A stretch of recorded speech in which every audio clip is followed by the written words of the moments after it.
આ છે સાવરકુંડલાનું અમૃત સરોવર અને આ અમૃત સરોવરનું મોટે ભાગનું કામ પૂર્ણ થઈ ગયું છે અને આ અમૃત સરોવર બનાવવા માટે આપણા લોકલાડીલા ધારાસભ્ય મહેશભાઈ કસવાલાની અથાગ મહેનતથી માનનીય નરેન્દ્ર મોદી સાહેબ અને મુખ્યમંત્રી ભૂપેન્દ્રભાઈ પટેલના સહયોગથી અહીંયા અમૃત સરોવર બનાવ્યું છે અને એની બાજુમાં આ મા બાપનું ઘર એટલે કે વૃદ્ધાશ્રમ આવેલું છે અને આજે મુસ્લિમ બિરાદરોનો પવિત્ર તહેવાર એટલે કે રમઝાન ઈદનો દિવસ છે. તો આપણે કયું ગ્રુપ કીધું અરમાન? માનવતા એકતા ગ્રુપ મિત્ર મંડળ દ્વારા 1 પણ રૂપિયો ફાળો લીધા વગર પોતાના સ્વખર્ચે આ વૃદ્ધોને, નિરાધાર વૃદ્ધોને નાળિયેર પાણી પાય છે અને માનવતાનું ઉત્તમ ઉદાહરણ પૂરું પાડે છે અને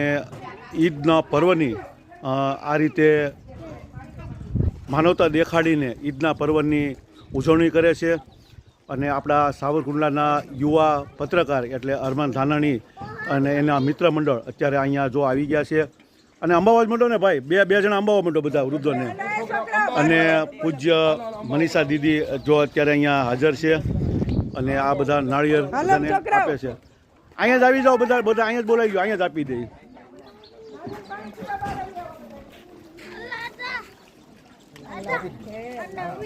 જય સિયારામ.